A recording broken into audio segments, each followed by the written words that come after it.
Fala, jovens do Brasil, tudo na paz? Hoje estamos recebendo a presença ilustre da deputada Bia Kicis. Deputada, obrigado a senhora estar recebendo a gente aqui. Um prazer. Vocês vieram muito bem indicados. Prazer é nosso. Deputada, vamos começar a falar do seu começo nessa vida política. Quando que a senhora decidiu começar a expressar sua opinião nas redes sociais, ir pra rua? Aquele momento que a senhora viu assim, não, se continuar assim não vai dar certo. Foi exatamente entre o primeiro e o segundo turno das eleições de 2014, quando eu vi que havia uma chance real da Dilma se reeleger e eu, como a maioria dos brasileiros, a gente se desesperou e falou, não, chega, a gente tem que fazer alguma coisa, não dá para ficar só passivamente assistindo. Então eu acho que o meu dever de cidadã falou mais alto e eu comecei a ir para as ruas sem saber muito bem o que fazer. Peguei uma bandeira do Brasil, juntei com alguns amigos e viemos para frente do Congresso e assim foi nascendo esse movimento. Ah, bacana. Deputada, e quando decidiu a senhora ver não sei se é vocação, mas meio que um pedido do público para a senhora se candidatar? Como foi essa decisão de decidir candidatar a deputado federal? Isso já demorou bem mais tempo. Sim. Eu fiquei, acho que 3 anos na rua, foi de 2014 até 2017, antes de resolver me candidatar. Tinha muitos pedidos realmente, inclusive de até membros da minha família que achavam que eu precisava entrar na política, pelo lado de dentro, para ter mais resultados, né, do que a gente consegue ter do lado de fora, sim, infelizmente. Claro. E eu resisti bastante no início, porque eu achava que não era esse o meu caminho.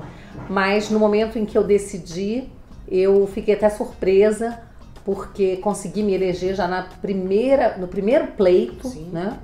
E foi uma votação muito expressiva. E hoje eu sinto que eu não estou aqui à toa. Eu tenho uma missão a cumprir e estou muito feliz de estar aqui. Claro. Nas eleições passadas, a senhora pensou em se candidatar ao cargo de senadora? Porque a gente que está aqui de fora, a gente vê na última legislatura, não se vê representado no Senado, principalmente aqui no DF. Assim, na minha opinião pessoal, não vejo o Isalci, a Leila do Vôlei, representantes minhas, como cidadão. A senhora pensou em candidatar ao cargo de senadora enquanto estava na candidatura?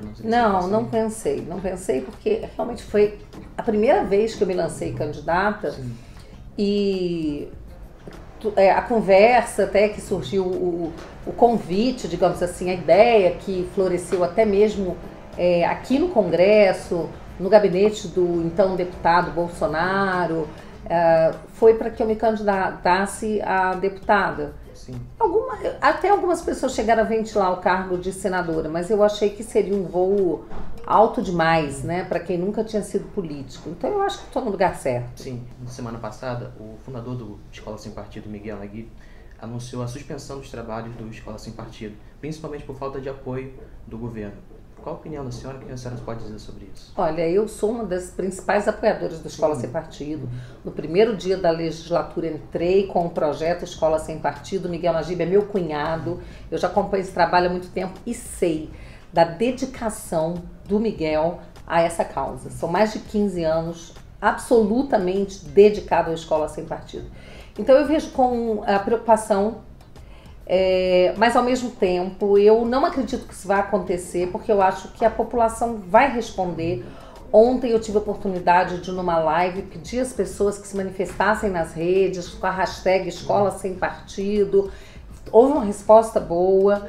Pedi para marcarem o presidente Bolsonaro, porque o que o Miguel Nagui quer é apenas que seja cumprida uma promessa de campanha, sim, de que o presidente apoiaria o Escola Sem Partido, e não só apoiaria, como implementaria, sim, o Escola Sem Partido. Ele não quer nenhum tipo de apoio financeiro, não é nada disso. É mais um apoio mesmo no sentido de manifestar que ele continua firme ao lado do Escola Sem Partido e, quem sabe, apoio da área privada poderá surgir, sim, sim. Porque não é fácil, gente. Por isso, inclusive, que eu resolvi me candidatar, porque do lado de fora eu não tinha nenhum apoio também. É muito difícil lutar sozinho. Então é preciso apoio, inclusive financeiro, da sociedade civil, de empresários, pessoas que possam contribuir para você fazer camiseta, fazer adesivos, poder levar o Escola Sem Partido adiante. Eu tenho certeza que a sociedade brasileira não vai deixar o Escola Sem Partido, esse movimento morrer. Sim, algo às vezes é uma pauta muito importante, mas acho que a gente tem que dar prioridade para uma reforma da Previdência, reforma tributária. Não é algo que não seja importante, mas às vezes podemos deixar um pouquinho para depois, certo? A reforma da Previdência está passando. Desde o início eu falei para o Miguel Najib, inclusive, que aqui dentro do Congresso a gente teria que se dedicar a essas pautas menos ideológicas para poder fazer passar, fazer avançar a reforma da Previdência, mas tão logo passe a reforma, eu pretendo, inclusive, conseguir que o presidente Rodrigo Maia, como me prometeu, monte a Comissão Especial da Escola Sem Partido e a gente possa retornar aos debates que são tão importantes. Sim. Agora, o que o Miguel Najib, ele se ressente realmente é que o assunto saiu da pauta. E de alguma forma ela pode voltar, não precisa esperar tanto assim. Um aceno, uma palavra do presidente, dizendo apenas, olha, Escola Sem Partido, estou com vocês. Uma coisa dessas vai manter acesa essa chama. Não é muita coisa, não é? E mantém acesa a chama. Não, claro. A senhora, como vice-presidente da CCJ, né, agora foi um pouquinho de reforma da Previdência, durante a votação na CCJ, ficaram, acho que viralizaram aquelas cortes rápidos do Felipe Francischini, né? E a senhora, ali do lado do deputado Francischini, às vezes até como titular da comissão, como é que é ter que aguentar a esquerda fazendo aquela festa, tentando impedir os trabalhos, tentando impedir que o Brasil vá para frente? O que a senhora dizer? Assim, a gente, por mais que intimamente a gente lamente, né, ver que tantas pessoas trabalham contra o Brasil, a gente tem que ter maturidade para entender que esse é um jogo político. Porque nós somos os verdadeiros defensores do pluralismo das ideias, da diversidade. Nós aceitamos o outro como o outro. E a gente vê que, do outro lado, aqueles que têm essa conversa, esse discurso, na verdade, não apoiam essa diversidade, não. Então, a gente tem que encarar que o parlamento, ele é um espelho da sociedade. E na sociedade nós temos todo tipo de pensamento, todo tipo de pessoas. E cada um desses parlamentares da esquerda que está lá fazendo esse tipo de oposição, que eu digo que não é uma oposição muito inteligente, é uma oposição para atrapalhar mesmo, essas pessoas foram eleitas. Elas têm tanta legitimidade como eu, ou como qualquer outro parlamentar, para estar aqui. Então a gente tem que compreender isso. E também aprendi que a oposição grita, o governo vota. Isso a gente aprende na primeira semana de parlamento. Não adianta você ficar querendo criar embate com eles o tempo todo, né? A gente tem que votar, porque no dia seguinte o que importa é o que esse Congresso decidiu, o que virou lei ou não. Sabe? A gritaria, a confusão acaba ficando esquecido, faz um pouco, gera cliques nas redes sociais, gera curtidas e tudo mais, mas não é isso que realmente vai fazer a diferença depois para a vida do brasileiro. Então a gente suporta isso, sim. Uma vez até o Felipe falou, vou dar 15 minutos aí para vocês ficarem fazendo a resistência de vocês, depois nós vamos votar. É isso aí. Então a gente tem que saber que vai ter aquelas horas que serão despendidas com a gritaria, com o mimimi, né? Mas depois o que importa é a gente votar. Sim. Muito se falou a semana retrasada, quando foi votada a reforma, e após a votação em primeiro turno na Câmara, muito se falou dos destaques, né, que foram aprovados alguns destaques que dariam regras mais brandas para os policiais. E muitos partidos, muitas pessoas, até na mídia, divulgou que a reforma foi desidratada. Na opinião da senhora, houve essa desidratação mesmo?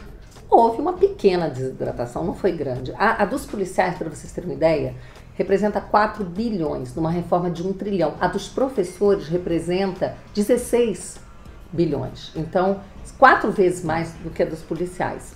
E eu tive a oportunidade de entrevistar o ministro Paulo Guedes em agosto do ano passado sobre a reforma. E ele falou para mim que ele iria mandar a reforma dos sonhos dele, a reforma ideal. Mas que era uma reforma absolutamente com um viés econômico, não tinha um viés político. Ele fala, eu não sou político, eu vou mandar aquilo que eu considero ideal. Mas eu sei que quando chegar no Palácio do Planalto, o presidente vai fazer as alterações políticas dele e no Congresso mais ainda. Isso é claro. Então a reforma ela vem com uma gordura que vai ser queimada mesmo, como foi o caso aí dos rurais, BPC, uma série de coisas, né?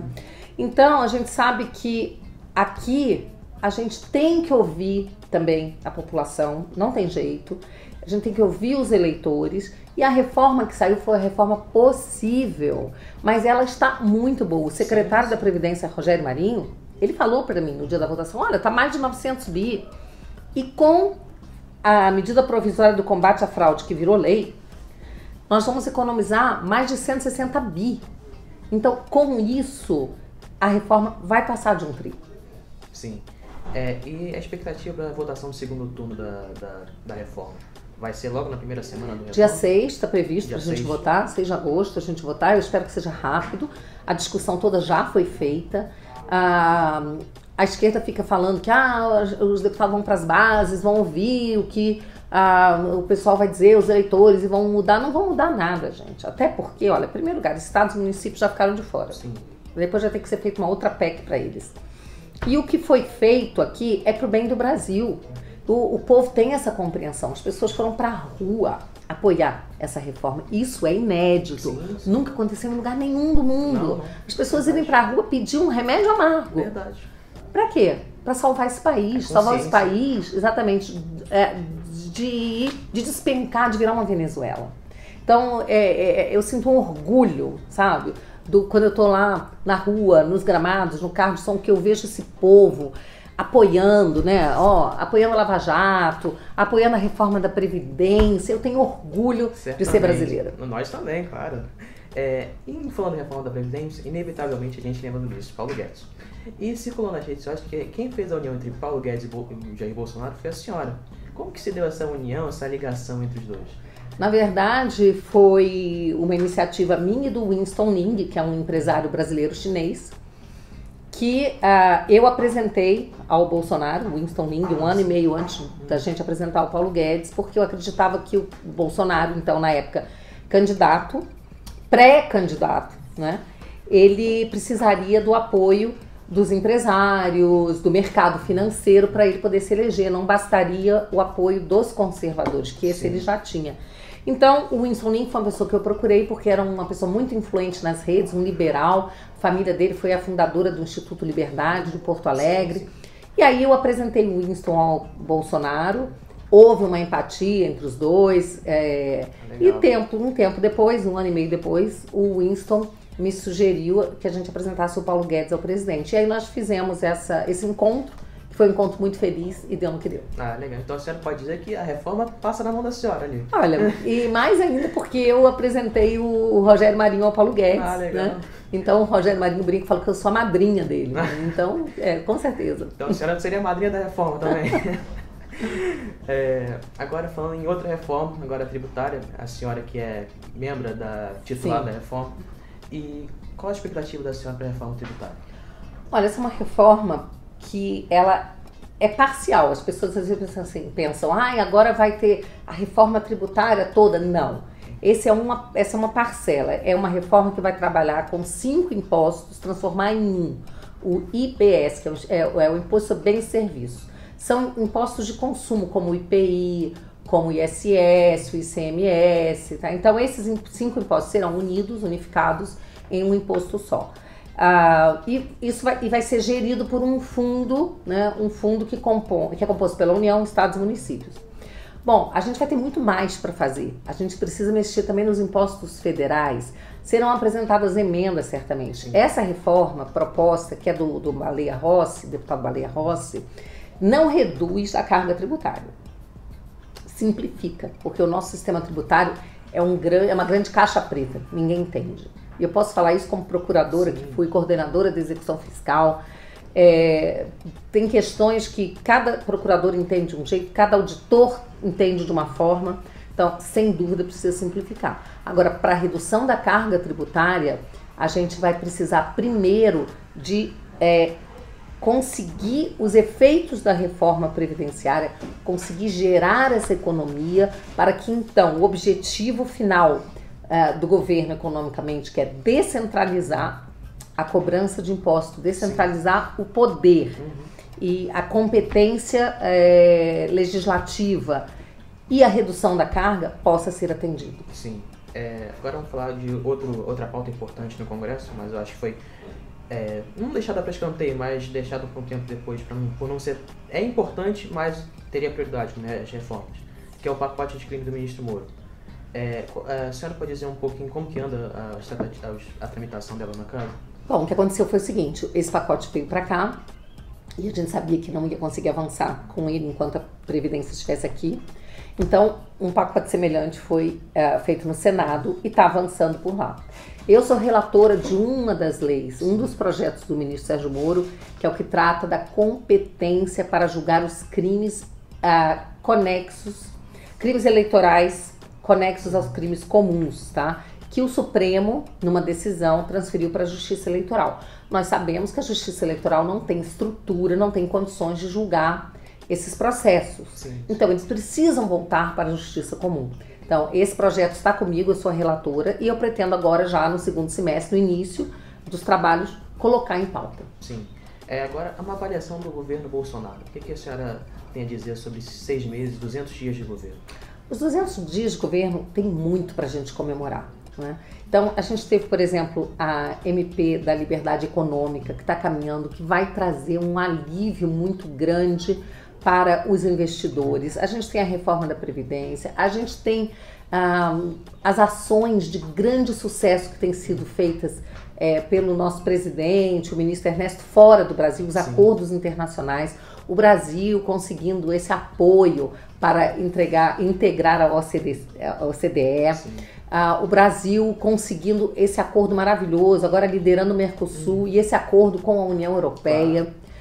Então, eu tenho visto que o presidente Bolsonaro, ele tem conseguido coisas que, por muitos anos e até décadas, o Brasil não conseguia. Havia muito discurso, muita demagogia, mas resultados para o Brasil não havia. Então, assim, os índices de violência que caíram, né, drasticamente, então isso também mostra o sucesso das ações, né, de combate à corrupção, à impunidade e à violência, a polícia voltando a ser prestigiada, as Forças Armadas sendo prestigiadas, e isso tudo não tem preço, isso é muito bom. Sim. E se você for olhando pasta por pasta, você vai ver o que a ministra Damares tem conseguido encontrar, ela tem conseguido descobrir focos de corrupção enormes dentro do Ministério, tem conseguido barrar isso daí. A comissão de anistia, vários pedidos sendo negados de pessoas que recebiam indevidamente fortunas. Você vê que não havia realmente problemas de pessoas perseguidas pela ditadura, não. Havia pessoas que se locupletavam, e há muito tempo, tá? Em nome de uma perseguição política. Não estou dizendo aqui que não houve tortura, que não houve perseguição. Houve sim, mas em número muito menor do que querem fazer crer. Na pasta do ministro Tarcísio, os leilões que foram feitos, todas as frentes que estão se abrindo para a infraestrutura do país, na pasta do meio ambiente, o que o ministro Ricardo Salles tem conseguido fazer, na pasta da agricultura, são muitas ações exitosas da ciência e tecnologia, internet sendo levada para o Nordeste, com o ministro Marcos Pontes, a Caixa Econômica, as novas frentes abertas pela Caixa. As pessoas diziam que ia acabar o projeto Minha Casa Minha Vida, pelo contrário, estão sendo coibidas as fraudes, não é? Mas aquelas pessoas que realmente precisam estão recebendo, né, o cuidado do governo federal, estão recebendo as suas casas. O trabalho que tem sido feito pelo Pedro à frente da Caixa está sendo muito bacana. Então, assim, nós temos inúmeras frentes, nós temos muito que comemorar. Eu recomendo, inclusive, uma leitura do estudo que foi feito pelo Stefan Kanitz, que é um professor reconhecido internacionalmente, independente, que colocou ali 70 motivos pelos quais os 6 meses do governo Bolsonaro são um sucesso. Tá? Então, tem muita coisa boa para a gente comemorar, não tenha dúvida. Agora, fazendo mais uma coisa boa agora. Qual a expectativa da senhora para a abertura da Caixa Preta do BNDES? Olha, eu quero dizer para você o seguinte, eu inclusive sou uma das autoras, junto com a Cláudia Castro, o Fred, colegas meus, de uma ação civil pública, uma ação popular que nós entramos para abrir a Caixa Preta do BNDES. E nós não conseguimos judicialmente. Mas agora o governo federal está dando esse passo que é importantíssimo. E nós temos que, inclusive, usar desse conhecimento para mostrar para as pessoas algo chamado Foro de São Paulo. Essas ações, elas não foram à toa, elas foram orquestradas. Nesse momento ocorre na Venezuela o encontro do Foro de São Paulo, onde ditadores comunistas se encontram para validar o governo genocida do Maduro com o apoio de narcotraficantes. Então, a caixa preta do BNDES, ela vai revelar muito sobre isso. Com certeza. Agora vamos falar do caso que repercutiu muito semana passada, foi a possível indicação do deputado Eduardo Bolsonaro para ser embaixador em Washington. Qual a opinião da senhora?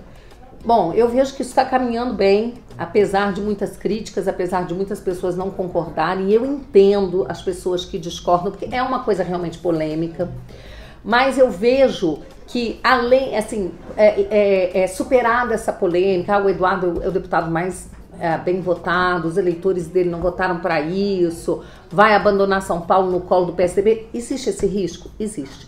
Mas existe algo que o presidente enxergou, que o Eduardo é a pessoa que pavimentou o caminho do presidente Bolsonaro até a Casa Branca, até o presidente Donald Trump.